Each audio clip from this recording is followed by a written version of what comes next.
بسم الله الحمد لله والصلاة والسلام على رسول الله وعلى آله وصحبه ومن والاه ما بعد. السلام عليكم ورحمة الله وبركاته. بینندگان عزیز، بارک الله فیکم. ما شما در باب صبر هستیم. از باب صبر چند آیه ها را خوندیم و در درس گذشته یک حدیث خوندیم. امروز ان شاء الله با کمک الله تعالی دو حدیث دیگر را از همین باب میخونیم.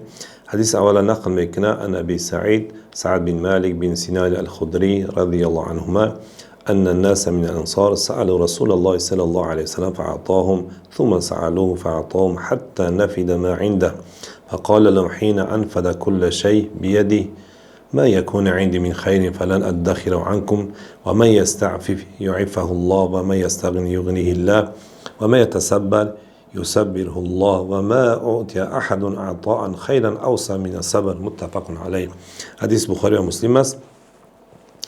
میگه که سعد بن مالک بن سنان الخدری از پیامبر الله صلی الله علیه و سلم نقل میکنه که میگه گروه از مردم از انصار اومدن پیش رسول الله صلی الله علیه و سلم، از او سوال کردن که نیاز داشتن، نیازهای خودشون سوال کردن و چیزی که در پیش پیامبر الله صلی الله علیه و سلم بود برای اونها داد. با دوباره سوال کردن، با برای اونها داد، یعنی که حتی چیزی دیگه در پیش خود باقی نموند. و پیامبر الله صلی الله علیه و سلم براش گفت که یعنی که در پیش ما هیچ چیزی که نیست که من از شما اونها را پنهان کنم که ندم، هر چیزی که هست شما میگم برای شما اونا میدم. اما چند جمله اینجا خیلی زیبا را در پیامبر الله صلی الله علیه و سلم ذکر میکنه که میگه کسی که پاک دامنی را انتخاب کنه الله متعال برای او پاک دامنی نصیب میکنه.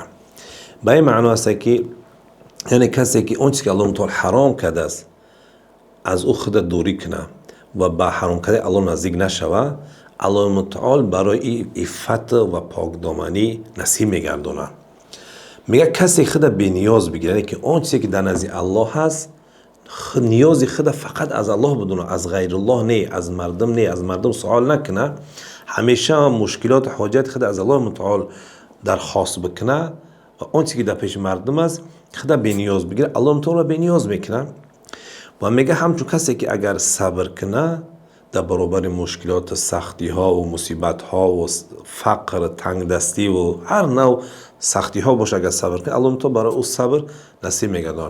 و در آخر حدیث میگه که یعنی که داده نشده است برای هیچ کس، یعنی که هیچ خیری بزرگتر از صبر برای کسی دیگه داده نشده. اگر کسی که الله متعال برای او صبر نصیب کرده است امروز صبر میکنه در برابر مشکلات و سختی ها و هر نوع مصیبت ها باشه، این بزرگترین نعمت است که الله متعال برای انسان ایراد داده است.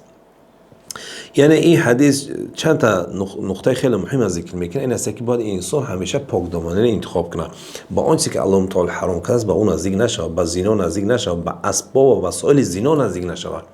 وقتی که انسان از حرام کرده الله متعال دوری میجویه و پاک دامنی انتخاب میکنه، این انسانی است که الله متعال برای پاک دامنی نصیب میکنه. در برابر همین تقوایی که پیشه کرده است الله متعال در دنیا زندگی خوب و در آخرت هم براش بزرگترین نعمت‌ها را نصیب میکنه. همچنین است که انسان باید همیشه بی نیاز باشه، آنچه که در نزد مردم است نیاز خودش، حاجت خودش، ضرورت خودش فقط به طرف الله پیش بکنه.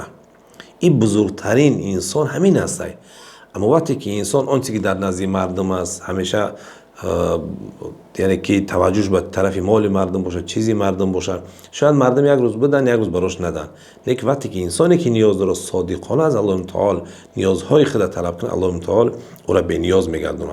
و همچون وقتی که انسانی که صبر کنه و در برابر سختی و مشکلات که صبر پیش کنه و الله تعالی برای او صبر نصیب میگردونه. حدیث دیگه که نقل میکنه ابی یحیی صهیب ابن سنان رضي الله عنه میگه قال رسول الله صلى الله عليه وسلم عجبا لأمر المؤمن إن أمره كله له خير وليس ذلك لأحد إلا للمؤمن إن أصابته سراء شكر فكان خيرا له وإن أصابته ضراء صبر فكان خيرا له. حدیث امام مسلم نقل کرده صحیح خود. میگه که ابو یحیی صهیب ابن سنان نقل میکنه که پیامبر الله صلی الله علیه و سلم که یعنی که کار یک مؤمن یک کار عجیب آور است. و چی معنا؟ میگه اگر برای مسلمان یک خیری برسه، نه که تمام کارهای او میگه یک خیر است، میگه یعنی که منظور اینجا همون مؤمن است، یعنی که مسلمان واقعی را میگه که کارش همش خیر است. یعنی میگه که اگر و این میگه برای کسی دیگه نیست، فقط برای یک مؤمن واقعی است. یعنی کسی که ایمان کامل داره میگه اگر برای میگه خوبی برسه شکر میگه، الله تعالی هر نعمتی که براش بده شکر میگه، شکر الله تعالی بجا میاره. و اگر برای این همین وقتی که شکر بجا میاره این برای یک خیر است. اما اگر میگه برای یک مصیبت سختی ها بیاره دیگه چیکار میکنه؟ صبر میکنه. یعنی که در دو صورت اگر نعمت هم بالاش برسه شکر میگه این براش خیر است، زیرا که در برابر نعمت شکر گفتن این بزرگترین چی است؟ بزرگترین همون عمل است که انسان در برابر همون نعمت شکرش به جا میاره. یعنی که هر نعمتی که الله برای تو میده، چه نعمتی مال باشه، نعمتی صحت سلامتی باشه، نعمتی فرزند باشه، نعمتی علم باشه، نعمتی تقوا باشه، نعمتی هدایت باشه، هر نعمتی که باشه انسان شکر به جا بیاره، همچنین الله تعالی میگه لئن شکرتم لازیدنکم و لئن کفرتم ان عذابی لشدید. اگر هر نعمتی که دادم شما شکر کردید من او را می افزایم. و بزرگترین نعمت هدایت است، نعمت ایمان است. یعنی اگر یک انسان در همین دنیا اگر زندگی کنه از تمام نعمت‌های دنیا استفاده کنه اما ایمان نداشته باشه، آخرت او همش چی است؟ هلاکت است، بربادی است، عذاب است. و همچون وقتی که بالای اون مصیبت میرسه صبر میکنه. برای چی صبر؟ برای میدونه که این چیزی است که نمیشه است برای انسان، از این انسان دیگه هیچ راه و هیچ علاجی نداره. و الله انسان میدونه که همین انسان میدونه که الله او را چیکار آزمایش میکنه با سختی ها، با مشکلات، با مصیبت، لیکن صبر میکنه و الله متعال در برابر صبرش اجر ثواب و پاداش نصیب میگردونه. یعنی که در هر دو صورت برای این کار خیر است. بارک الله فیکم. السلام علیکم و رحمت الله و برکاته.